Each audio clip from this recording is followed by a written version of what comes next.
But first tonight, Israeli Prime Minister Benjamin Netanyahu has penned a blistering letter to Anthony Albanese over his recognition of a Palestinian state and his failure to confront anti-Semitism. This right here is the explosive letter Netanyahu sent to Albanese 2 days ago, where in the strongest possible language, he tells him he's pouring fuel on the anti-Semitic fire. Now, I obtained a leaked copy of this letter last night from a good source after I got off air. And yes, it is strongly worded, but it's a letter that had to be sent. It's a message that needs to be delivered, that Albanese and his ministers need to hear. In the letter, Netanyahu writes that following Hamas's savage attack on the people of Israel on October 7, pro-Hamas extremists and left-wing radicals began a campaign of intimidation, vandalism and violence against Jews across the free world. In Australia, that campaign has intensified under your watch. So he said that to Albanese. He also outlined several recent incidents of anti-Semitism that have plagued Australia. And he pointed out that since Albanese publicly stated he'd vote to recognise a Palestinian state, this will only intensify.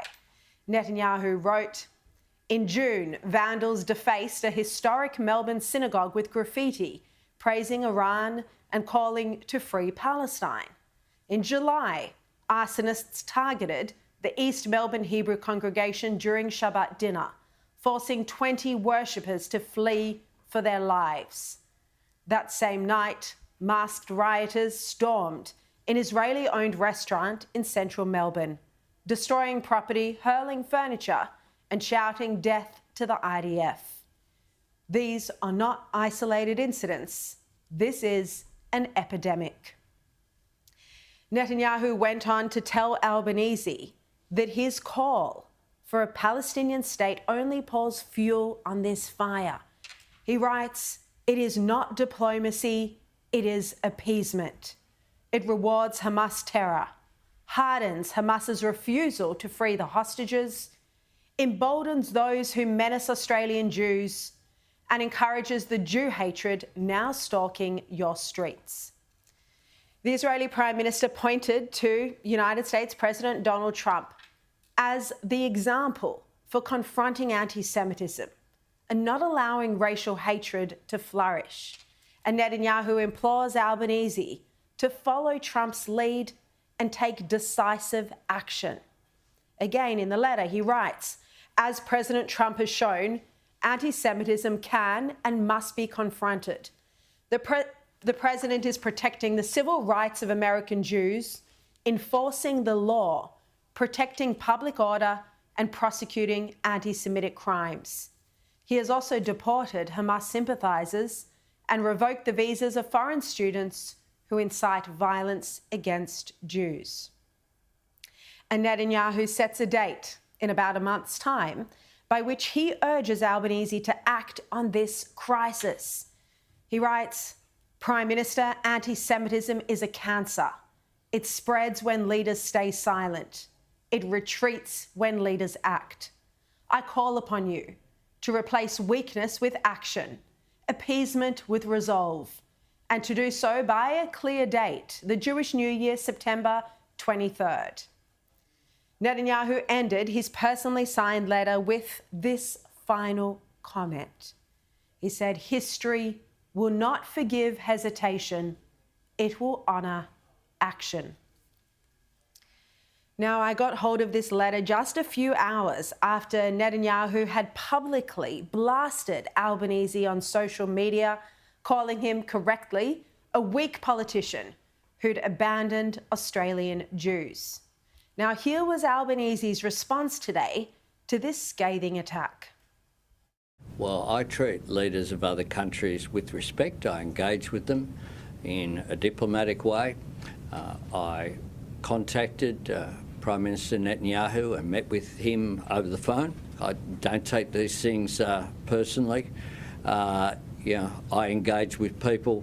The diplomatically, he's had similar things to say about other leaders.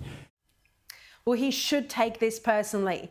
This is all down to him and how he has acted personally as a leader since October 7. He also must know that voters view him as weak. But Albanese tried to stay above the fray, and instead he had his attack dog, Tony Burke, hit back.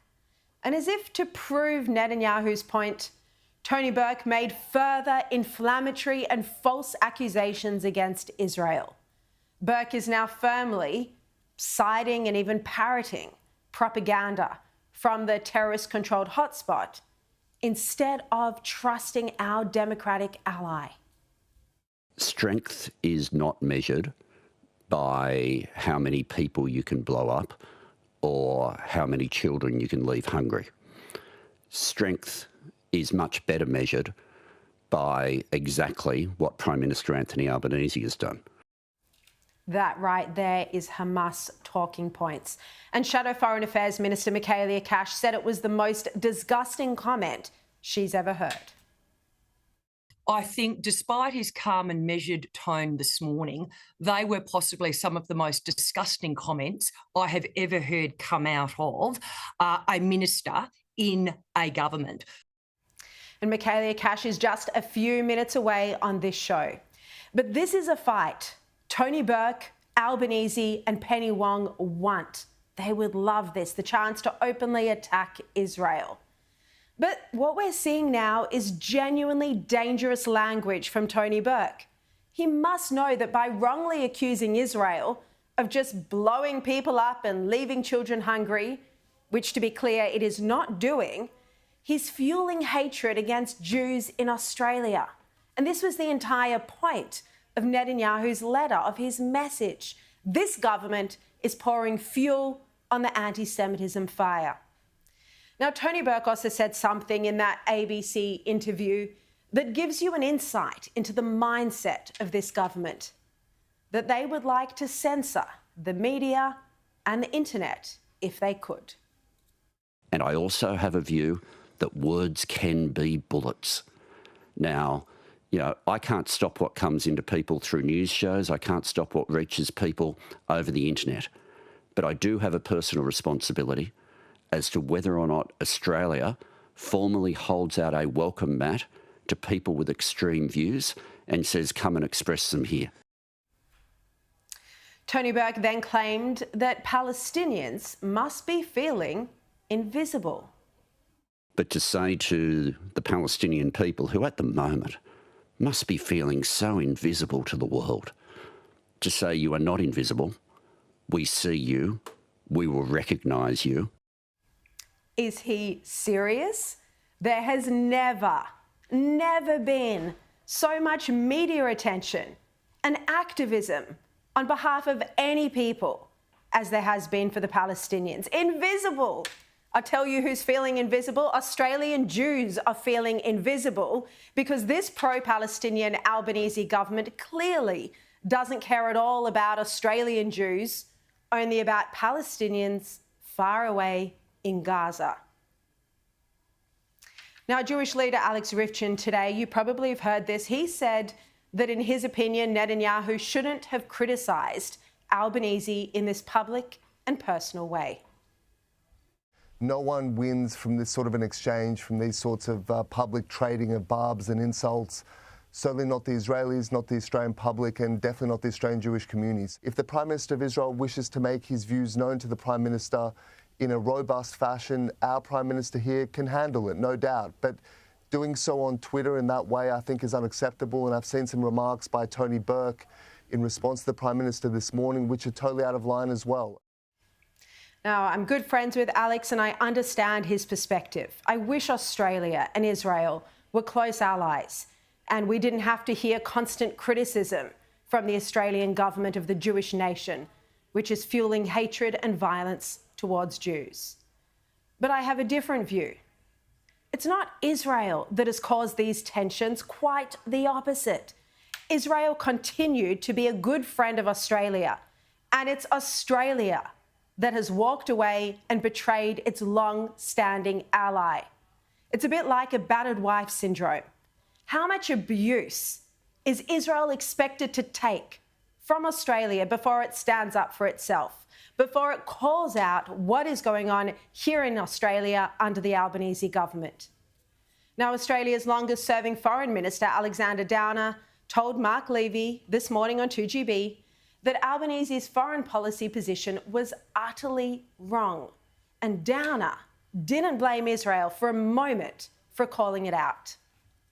Apparently, we're taking the cudgels to Israel as it struggles to fight an existential war and falling entirely for Hamas propaganda. And it is weak. It's very weak at the Australian government because they're just responding to domestic politics. It's such a shock. I mean, Bob Hawke, Paul Keating, former Labor leaders, not to mention the Liberal leaders, over the years have always been strong, resolute supporters of Israel.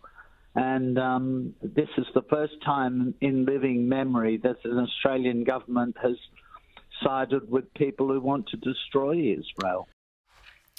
And here's another point.